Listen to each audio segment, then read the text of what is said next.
എല്ലാ വശങ്ങളും സൂക്ഷ്മമായി ഞാൻ അന്വേഷിച്ചു. ഏക്കർ കണക്കിന് ഭൂമി, ഉഗ്രം വീട്.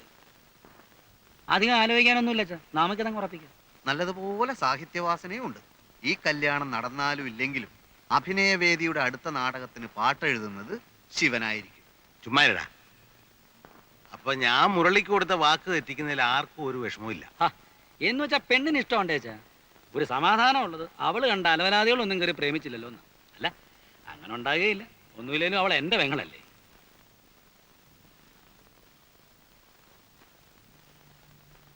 എന്നാലും നമ്മൾ മനസ്സിലൊന്ന് ഉറപ്പിച്ചിട്ട്. അച്ഛാ, മുരളിയുടെ കാര്യം ആലോചിക്കുമ്പോ എല്ലാവർക്കും വിഷമമുണ്ട്. പക്ഷെ അവക്ക് ഇത് തന്നെ മതി എന്ന് പറയുമ്പോ പ്രായക്കുറവിന്റെ എടുത്തിയാട്ടത്തിൽ പെൺകുട്ടികൾ അതൊക്കെ പറയും. നമ്മൾ വേണം മനസ്സിലാക്കി കൊടുക്കാൻ. ഇതങ്ങനെ മനസ്സിലാക്കി കൊടുക്കാൻ പറ്റുകയല്ല. പ്രേമത്തിന് കണ്ടില്ലെന്ന് അച്ഛൻ അറിഞ്ഞൂടെ? അത് ശരിയാ. ചുവരെടുത്ത്, ഒളിച്ചോട്ടം, ആത്മഹത്യ, എതിർക്കാൻ പോയ ഇതൊക്കെ ആയിരിക്കും ഫലം. അതുകൊണ്ട് നമുക്കിത് എതിർക്കണ്ട അച്ഛാ. നീ എന്താ ഒന്നും മിണ്ടാതിരിക്കുന്നേ? എനിക്കൊന്നും അറിഞ്ഞൂടാ. നിങ്ങളൊക്കെ എന്ത് തീരുമാനിക്കുന്നോ അതെനിക്കും സമ്മതാ.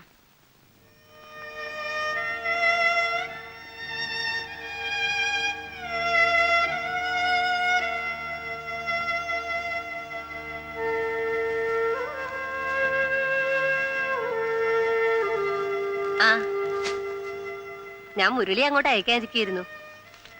രമയുടെ ജാതകക്കുറിപ്പൊന്ന് വാങ്ങാനാ. പണിക്കര് പറഞ്ഞ് നാളെ കിട്ടിയിരുന്നെങ്കിൽ നല്ലൊരു മുഹൂർത്തം നോക്കി വെക്കാമായിരുന്നെന്ന്.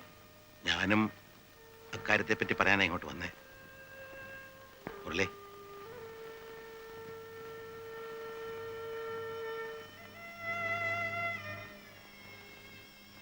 മക്കള് വളരുമ്പോ അച്ഛനമ്മമാർക്ക് ഒരുപാട് പ്രതീക്ഷകളുണ്ടാവും. അവരതിന് വില കൽപ്പിക്കാണ്ടാവുമ്പോ മനസ്സ് വിഷമിക്കും. അങ്ങനെ ഒരു അവസ്ഥയിലാണ് ഇപ്പൊ ഞാൻ. പെൺകുട്ടിയായിട്ട് എനിക്ക് രമ മാത്രമേ ഉള്ളൂ. അതുകൊണ്ട് അവളെ ഞാൻ കുറച്ചധികം ലാളിച്ചു. സ്വന്തമായ ഒരു തീരുമാനം എടുക്കാനുള്ള തൻ്റെ ഇടം അവക്കുണ്ടായത് ഞാൻ മനസ്സിലാക്കിയില്ല. മുരളി ക്ഷമിക്കണം. അവള് ഒരാളെ ഇഷ്ടപ്പെടുന്നുണ്ടത്രേ. ഞാൻ ഊഹിച്ചു. അടിച്ചും ശാസിച്ചും മക്കളുടെ മനസ്സ് മാറ്റിയെടുക്കാൻ എനിക്കറിയില്ല മുരളി. ശങ്കരേട്ടൻ വിഷമിക്കുന്ന എന്തിനാ? സാരമില്ല. അല്ലെങ്കിൽ തന്നെ ഞാനാകെ കൺഫ്യൂഷനിലായിരുന്നു. ചെറുപ്പം മുതലേ ശങ്കരേട്ട, അമ്മണിയെടുത്ത് എന്നൊക്കെ വിളിച്ച് ശീലിച്ചിട്ട് ഇങ്ങനൊരു ബന്ധം ആവുകയാണെങ്കിൽ എന്ത് വിളിക്കും എന്നൊക്കെയുള്ള ഒരു പ്രശ്നം. ഏതായാലും അത് ഒഴിവായി കിട്ടിയല്ലോ. പണ്ട് ഇങ്ങനൊരു ബന്ധത്തെക്കുറിച്ച് തമാശയായിട്ട് പറയുമ്പോഴൊക്കെ ഞാൻ കേശവൻകുട്ടിയോട് പറയും, താൻ വാക്കുമാറുമെന്ന്. ഇപ്പോ വാക്കുമാറിയത് ഞാനാ. വിട്ടുകള ശങ്കരേട്ട, അതൊന്നും പ്രശ്നമാക്കണ്ട. പിന്നെ അച്ഛനും ശങ്കരേട്ടനും കൂടി പറഞ്ഞ കാര്യം ഇനിയും വേണമെങ്കിൽ നടത്താം. നിങ്ങളുടെ സ്റ്റാറ്റസിന് കുറവാകുമെന്ന് കരുതിയിട്ടാ. പ്രേമന് ഇഷ്ടമാവുമെങ്കിൽ ഇന്ദുവിന് വിവാഹം കഴിക്കാം. അവൻ ഒരു നാടകക്കാരനല്ലേ, സ്ഥിരമായിട്ടൊരു വരുമാനം ഇല്ലാതെ. അതിനെന്താ, ഇനി അതുണ്ടാവില്ലെന്ന് പറയാൻ പറ്റില്ലല്ലോ. പ്രേമനെ മാത്രമല്ല, ശങ്കരേട്ടൻ, ആ കുടുംബം, ബന്ധം, അത്രയും ഞാൻ നോക്കിയുള്ളൂ. പ്രേമന് സമ്മതമാണോ എന്ന് അന്വേഷിക്കൂ. ഇന്ദുവിന് ഇഷ്ടമാകും. അവളെ അധികം ലാളിക്കാതെ വളർത്തിയത്. ഇഷ്ടക്കേടുണ്ടായിട്ടല്ല, പക്ഷെ ഇത്ര പെട്ടെന്നൊരു കല്യാണം ഇപ്പൊ തന്നെ പോയി കെട്ടണ്ട. ഉറപ്പ് കഴിഞ്ഞ് നിശ്ചയിച്ച് മുഹൂർത്തം കണ്ടുവച്ച്. അതല്ല, സിനിമാക്കാരെപ്പോഴാ വിളിക്കാന്നറിയില്ല. ഞാൻ പെണ്ണ് കെട്ടിയവനാണെന്ന് നാനയിലോ ചലച്ചിത്രത്തിലോ മറ്റോ ന്യൂസ് വന്നാല് എന്റെ ഇമേജ് ഇടിയും. സ്ത്രീ ഓഡിയൻസിന്റെ ഇടയ്ക്ക് എന്റെ മാർക്കറ്റ് പൊളിയും. ഇവൻ വിഡ്ഢിയാന്ന് ഞാൻ പറയുമ്പോ നീ വിശ്വസിക്കാറില്ലല്ലോ. ഇപ്പൊ എന്ത് തോന്നുന്നു? ദൈവകൃപ കൊണ്ട് ഒരു സിനിമാക്കാരനും ഒരു കാലത്തും എന്റെ നിന്നെ വിളിക്കുകയില്ല. അതെനിക്ക് ഉറപ്പാ. ചിലപ്പോ വിളിക്കുമായിരിക്കും. എടാ, സ്ഥിര വരുമാനമില്ലാത്ത നിന്റെ കൂടെ പെണ്ണെ അയക്കുന്നതിന് ആ വീട്ടുകാർക്ക് സ്തുതി കൊള്ളണം. നാടക ലോകത്ത് എനിക്കുള്ള പേര് ചേട്ടൻ അറിയില്ലേലും അവർക്കറിയാം. ഞങ്ങളുടെ വയലേലകളിൽ കിളികൾ പാടുന്നു എന്ന നാടകത്തിന്റെ വീഡിയോ കാസറ്റ് ദുബായിൽ ഇറങ്ങി. അത് അവനും കണ്ടിരിക്കും. ചുമ്മാ അതൊന്നും അല്ല. ആവശ്യമില്ലാത്ത കാര്യങ്ങൾ പറഞ്ഞപ്പോ സമയം കളയണ്ട. പ്രേമന് ഇന്ദുവിന് ഇഷ്ടമാണോ അല്ലയോ? എടാ, 2 കല്യാണം ഒരുമിച്ച് നടത്തിയാൽ ചെലവ് അത്രയും കുറയും. അതുകൊണ്ടാ. അല്ല, അതല്ല, സിനിമയിലെ ചാൻസ്. വണ്ണാൻ കട്ടി ഒന്ന് പോടാടും. ചേട്ടൻ ചൂടായിട്ട് കാര്യമൊന്നുമില്ല.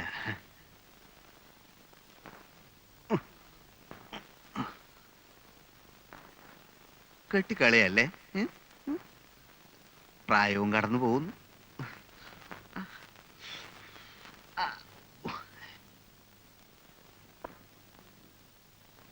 എങ്ങനുണ്ട്?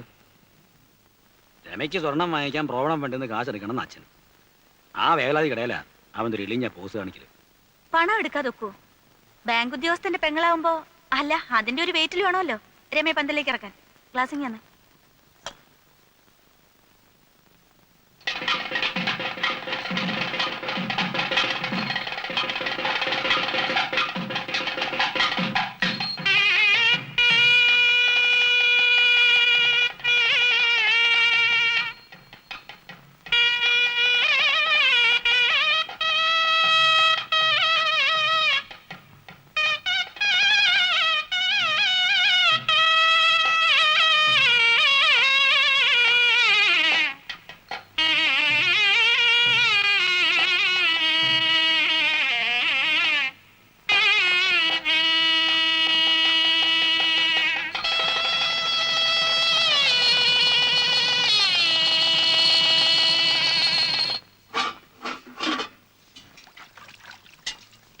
ആ പാത്രം കൊണ്ട് മാറ്റി വെച്ചേ.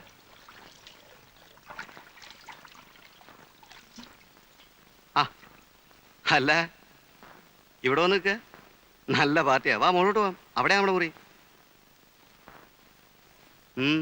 എന്തേ? വീട്ടിൽ നിന്ന് ഞാൻ ആദ്യമായിട്ട് അകന്ന് നിൽക്കുന്നത്. അതുകൊണ്ടെന്താ? അല്ല അവിടെ കൊണ്ടാക്കണോ? അല്ലെങ്കിൽ തന്നെ എനിക്ക് അങ്ങോട്ട് വരാൻ പേടിയാ. ഞാൻ വലിയ മഹാകവിയാണെന്ന് ധരിച്ചു വെച്ചിരിക്കുക തൻ്റെ ചേട്ടൻ നടൻ.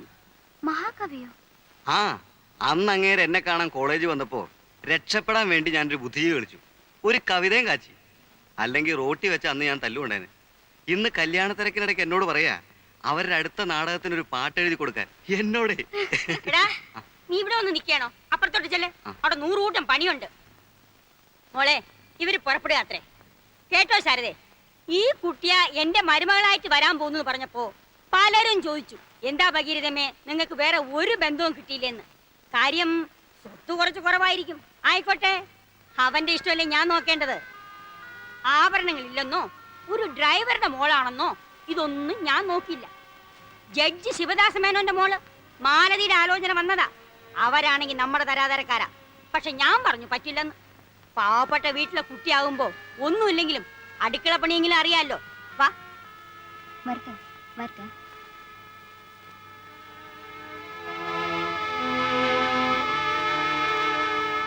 എഴുതിയോ? വല്ലേക്കാടൻ കുട്ടപ്പൻ 1 2 3 30 രൂപ. മാട്ടാത്തൊടി രാജൻ 50 രൂപ.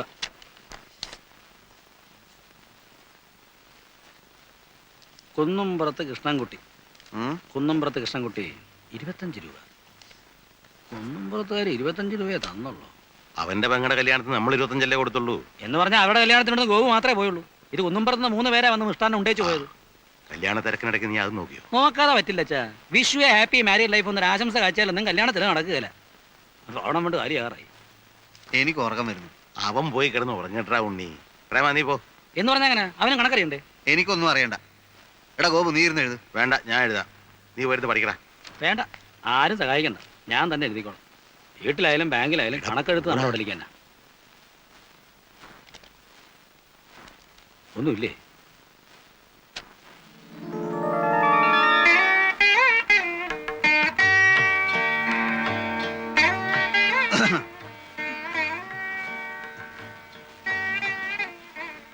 സംഭാവനക്കാരുടെ ലിസ്റ്റ് എടുപ്പായിരുന്നു. പണത്തിന്റെ കണക്ക് തലേ കയറിയ മനുഷ്യന്റെ വിവേകം നശിക്കും. ഉണ്ണിയേട്ടന്റെ കണ്ണില് ലോകം മൊത്തം ഒരു ബാങ്കാ, വേൾഡ് ബാങ്ക്.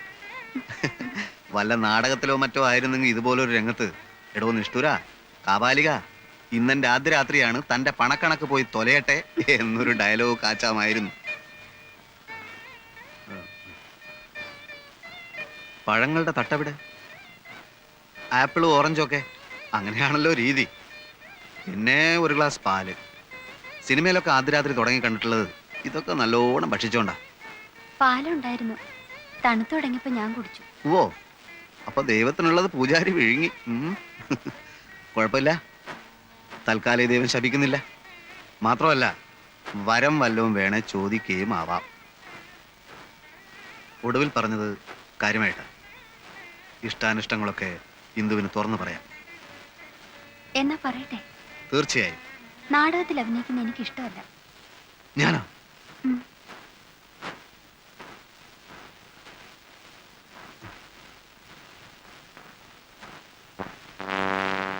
ആദ്യ രംഗത്ത് തന്നെ ആന്റി ക്ലൈമാക്സ് വേണോ എന്റെ ഭഗവാനെ? കണ്ടുമുട്ടിയ ആദ്യ നാളുകളിൽ ഞാൻ കരുതി നീ ഒരു മാലാഖയായിരിക്കുമെന്ന്. ദേവി, എനിക്ക് തെറ്റിപ്പോയി. സത്യത്തിൽ നീ ഒരു കാളസർപ്പമായിരുന്നു. കണ്ടുമുട്ടിയ ആദ്യ നാളുകളിൽ ചേച്ചി പറഞ്ഞത് കേട്ടോ, ഏ? നമ്മളോട് പുറത്തൊക്കെ ഒന്ന് പോയി വരാൻ, വല്ല സിനിമയ്ക്കോ മറ്റോ. അതൊന്നും വേണ്ട. കണ്ടുമുട്ടിയ ആദ്യ നാളുകളിൽ ഞാൻ എന്തേ? കരുതി അത് ഇവിടെ ഇപ്പോ നല്ല സിനിമയൊന്നും ഓടുന്നില്ല. നല്ലതോ ചീത്തയൊന്നും കണ്ടാലല്ലേ പറയാൻ പറ്റൂ. ഇപ്പോ ഇവിടെ ഓടിക്കൊണ്ടിരിക്കുന്ന പടങ്ങളുടെ അഭിപ്രായം അറിഞ്ഞുകൊണ്ട് പറഞ്ഞാ ഞാൻ കണ്ടുമുട്ടിയ ആദ്യ. എനിക്ക് ചീത്ത പടം കണ്ടാ മതി. അങ്ങനെ ഇപ്പൊ കാണണ്ട. കൂടെ കൊണ്ടുപോകാൻ ഇഷ്ടമല്ലെന്ന് പറഞ്ഞാ മതി. അതല്ല, സത്യം പറയാലോ, നമ്മൾ ഒന്നിച്ച് പകൽ വെളിച്ചത്തിൽ നടന്നാല് അതെന്റെ ഇമേജിന് സ്വല്പം മോശമാണ്. എന്ന് വെച്ചാൽ എന്റെ ലേഡീസ് ഓഡിയൻസ് അപ്സെറ്റ് ആവും. മോഹൻലാൽ പെണ്ണ് കെട്ടാൻ പോകുന്ന വിവരം അറിഞ്ഞ് അയാളുടെ എത്ര ലേഡീസ് ഫാൻസാ നിരാശപ്പെടുന്നതെന്ന് അറിയുമോ നിനക്ക്? കെട്ടാത്ത നടന്മാരെ ആ ലേഡീസിന് ഇഷ്ടം. ലേഡീസിന് മാത്രമല്ല, എല്ലാവർക്കും. പിന്നെന്തിനാ കിട്ടിയത്? അല്ലെങ്കിൽ നിങ്ങൾ മോഹൻലാലും മമ്മൂട്ടിയൊന്നല്ലല്ലോ. ഇപ്പോഴല്ല, നാളെ ചിലപ്പോ ആയിക്കൂടൊന്നില്ലല്ലോ. വടകരയില് ഞങ്ങളുടെ നാടകം കാണാൻ വന്ന സിനിമാ പ്രൊഡ്യൂസർ എന്നെ കനത്ത രീതിയിലൊന്ന് നോട്ടോട്ടിരിക്കുകയാണ്. തമാശയല്ല, ഒരു മഹാൻ പറഞ്ഞത് എന്താണെന്നറിയോ? ഒരു യഥാർത്ഥ കലാകാരന്റെ അമ്മ അവരുടെ 70-ാം വയസ്സിലും ചെരുപ്പില്ലാതെ നടക്കും. അവന്റെ ഭാര്യ പട്ടിണി കിടന്ന് നരകിക്കും.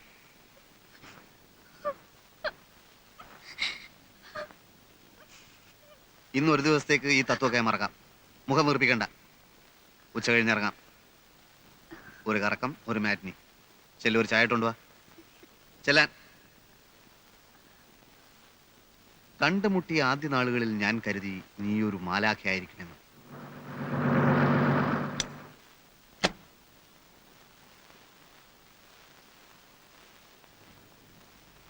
ആവൂ, ഞങ്ങൾ സംശയിച്ചിരിക്കായിരുന്നു. പ്രോഗ്രാം നേരത്തെ പറയാത്തതുകൊണ്ട് പ്രേമൻ ഇവിടെ കാണുമെന്ന്. കവിതാലയക്കാരുടെ ഹീറോയിനിക്ക് സുഖമില്ല, അതുകൊണ്ട് പെട്ടെന്ന് നമുക്കൊരു പകരക്കളി വീണ് കിട്ടി. നമുക്ക് പോയിക്കളെ. ആ, ഇന്ന് വേണ്ടെന്ന് പറയുന്നേ. അത് പറ്റില്ല. ആ മഹാൻ കലാകാരന്മാരെ പറ്റി പറഞ്ഞ ഓർമ്മയുണ്ടല്ലോ? ഒരു യഥാർത്ഥ കലാകാരന്റെ ഭാര്യക്ക് ഇതുപോലുള്ള പല ദുർഘടഘട്ടങ്ങളെയും അതിജീവിക്കേണ്ടതായിട്ടുണ്ട്. പരീക്ഷണമാണ് കുട്ടി, പരീക്ഷണമാണ്.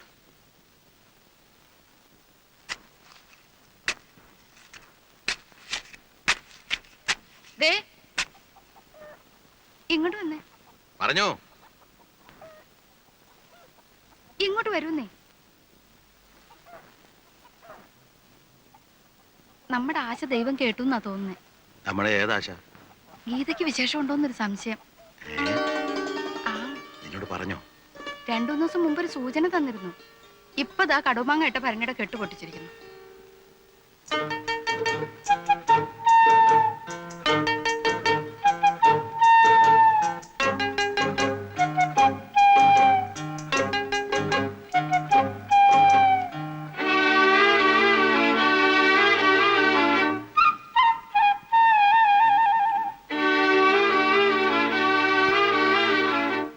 നവംബറില അല്ല, സുഖപ്രസവമാണെ കുഴപ്പമില്ലായിരുന്നു. വല്ല കോംപ്ലിക്കേഷൻ അടച്ചെങ്ങനെ ഉണ്ടായെങ്കിലും ഒന്ന്. ഇതുകൊണ്ടാണ് ഞാൻ പറഞ്ഞത് എനിക്ക് പ്രൊമോഷൻ കിട്ടിയിട്ട് മതിയായിരുന്നു. എന്നാൽ ഇതങ്ങ് വേണ്ടെന്ന് വെക്കാം. എന്നാണോ ഞാൻ പറഞ്ഞത്? എടി, നമ്മൾ പ്രാക്ടിക്കൽ പ്രോബ്ലംസിനെ പറ്റി ഒന്ന് ചിന്തിക്കണ്ടേ? നമ്മളുടെ ജീവിതത്തിലേക്ക് ഒരു പുതിയ പാർട്ടി കടന്നു വരികയാണ്. അതിനു മുമ്പ് നമ്മളൊന്ന് തയ്യാറാവണ്ടേ? പിന്നെന്താ ഇങ്ങനെ ഒരു സ്നേഹമില്ലാത്ത പോലെ? സ്നേഹമില്ലെന്നോ? ആർക്ക്? ഇങ്ങോട്ട് നോക്ക്. ഒരച്ഛനാകുന്നതിന്റെ ത്രില്ലൊക്കെ എനിക്കും ഉണ്ടടി. നടുവകത്തെ അയലിന്മേൽ വെള്ളത്തുണി ഞാത്തിയിടും. പഞ്ഞി കൊണ്ട് മീശയും താടിയും വെക്കും. നിഴൽ നാടകം. അമ്മയാണ് എന്നും കാഴ്ചക്കാരി. എനിക്കന്ന് 5 വയസ്സാ. ഇത്രയും കൂടി വലുതായപ്പോൾ കാലൂന്ത് വയലിലെ വെള്ളരിപ്പന്തലിലേക്ക് അരങ്ങ് മാറ്റി. വിഷമമാണ്. ഒരു സുപ്രഭാതത്തിൽ അഭിനയത്തോട് വിട പറയണമെന്നൊക്കെ പറഞ്ഞാല് എനിക്കത് സാധിക്കില്ല. ഇത്രയും കാലം അഭിനയിച്ച ഏട്ടൻ എന്ത് നേടി? ഒന്നും നേടിയില്ല. നിങ്ങളുടെയൊക്കെ കാഴ്ചപ്പാടിൽ എന്റെ മനസ്സിന്റെ സംതൃപ്തിയാണ് എനിക്ക് വലുത്. നേട്ടോ അത് തന്നെ. ഭാവിയെ പറ്റി ഒന്നും ആലോചിക്കേണ്ടെന്നാണോ? ഞാൻ മുരളിയേട്ടനോട് പറയാം. എന്തെങ്കിലും ബിസിനസ് തുടങ്ങാനുള്ള സഹായം അല്ലേ? എനിക്ക് സൗകര്യമില്ല. ഒരു നാടക നടന്റെ ഭാര്യയായിട്ടാണ് നീ ഈ വീട്ടിലേക്ക് വന്നത്. കൂടുതലൊന്നും ആഗ്രഹിക്കണ്ട, എന്നിൽ നിന്ന് പ്രതീക്ഷിക്കുകയും വേണ്ട.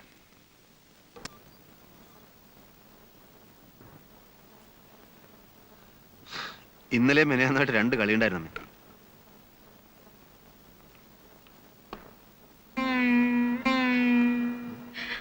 എന്താ അമ്മേ, എന്താ ഉണ്ടായത്?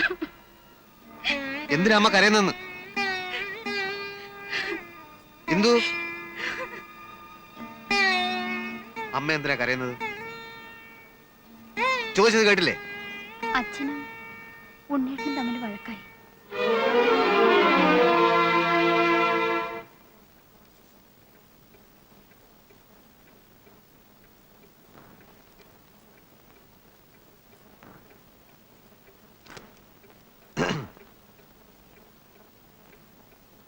എനിക്ക് ഏട്ടനോട് കുറച്ച് സംസാരിക്കാനുണ്ട്. ബാങ്കിന്റെ കാര്യം വല്ലതാണോ? അല്ല. ആ എന്നാ ഇപ്പൊ പറ്റില്ല. പിന്നെ എപ്പോ പറ്റും? 5 മണി കഴിയും. ഞാൻ വെയിറ്റ് ചെയ്യാം. നീ എന്നെ ഉപദേശിക്കാനാ പുറപ്പാടല്ലേ? കാര്യം പറയുന്നത് ഉപദേശമാകുന്നത് എങ്ങനെയാ? അല്ലടാ, കുറ്റം മുഴുവൻ എൻ്റെ. നിങ്ങളൊക്കെ നല്ലവരും, എല്ലാരും എനിക്കറിയാം. കാര്യങ്ങളൊക്കെ നടന്നു കഴിഞ്ഞപ്പോൾ ഞാൻ അധികം പറ്റായി. ഇതെങ്കിലും മനസ്സിലാക്കാൻ കഴിവില്ലെങ്കിൽ പിന്നെ ഞാൻ എന്തിനാടാ ഈ വീക്കാവും പാസ്സായി ബാങ്കിൽ പോയിരിക്കുന്നത്? വെറുതെ നാട്ടുകാരെ കൊണ്ട് അതും ഇതും പറയിപ്പിക്കുന്നത് എന്തിനാണെന്നാ ഞാൻ ചോദിക്കുന്നത്. നാട്ടുകാരെ കൊണ്ട് ഞാനാണോ പറയിക്കുന്നേ? അവിടുന്ന് ഇറങ്ങിപ്പോവാൻ എൻ്റെ മുഖത്ത് നോക്കി പറയുമ്പോൾ അതും കേട്ട് കിണിച്ചുകൊണ്ടിരിക്കാൻ എന്നോട് പറ്റില്ല. അത് തെമ്മാടിത്തരമാണെങ്കിൽ ആ തെമ്മാടിത്തരം ഇനിയും ഞാൻ ചെയ്യും. ചേട്ടനൊരു കാര്യം ചെയ്യും. അത്ര നിർബന്ധമാണെങ്കിൽ ബാങ്കിനടുത്ത് എവിടെയെങ്കിലും ഒരു വീട് വാടകയ്ക്ക് എടുത്തോളൂ. ജോലിക്ക് പോകാനുള്ള സൗകര്യത്തിനാണെന്ന് ആളുകൾ ധരിച്ചോളൂ. എന്തായാലും ഒരു വീട്ടിൽ 2 അടുപ്പ് വേണ്ട. എങ്ങനെ എങ്ങനെ എങ്ങനെ വേറെ വീട് വാടകയ്ക്കെടുത്ത് ഞാൻ മാറണം അല്ലേ? നിന്റെ ഉള്ളിലിരിപ്പ് എനിക്കിപ്പം മനസ്സിലായടാ. അങ്ങനെ എന്നെ അവിടുന്ന് പുകച്ചു പുറത്ത് ചാടിക്കുക. അങ്ങേത് ഇറങ്ങിപ്പോകാൻ പറഞ്ഞു, നീ അത് കുറച്ച് മയത്തിൽ പറഞ്ഞു. അയ്യോ അതല്ല ഉണ്ണിയേട്ടാ. വേണ്ടടാ, ഇതൊക്കെ മനസ്സിലാക്കാനുള്ള സാമാന്യ ബുദ്ധിയെങ്കിലും ഈ കൃഷ്ണൻ ഉണ്ണിക്കുണ്ട്. കുന്തുണ്ട്. എന്ത് പറഞ്ഞാലും ദോഷം മാത്രം കാണുന്ന ഒരാളോട് ഒന്നും പറഞ്ഞിട്ട് കാര്യമില്ല. തെളിച്ചു പറയടാ. പോത്തിന്റെ ചെവിയിൽ വേദമോതരുത്, അതല്ലേടാ നീ ഉദ്ദേശിച്ചത്? മനുഷ്യനെ വട്ടുപിടിപ്പിക്കരുത്. അച്ഛൻ പറഞ്ഞതാ ശരി. അച്ഛൻ എന്തു പറഞ്ഞു? എന്നോട് മിണ്ടരുത്, ഞാൻ താമസിക്കുന്നിടത്ത് വരരുത്, അല്ലേ? അച്ഛൻ പറഞ്ഞാ ശരി.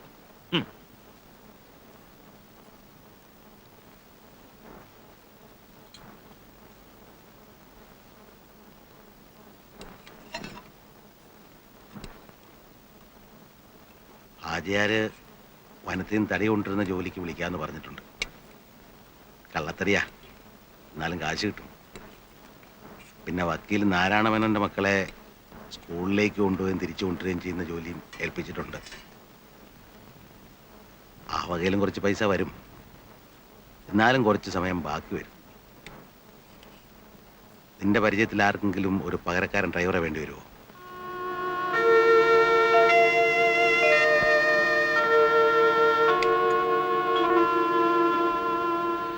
കടം വീട്ടിൻ്റെ മോനെ.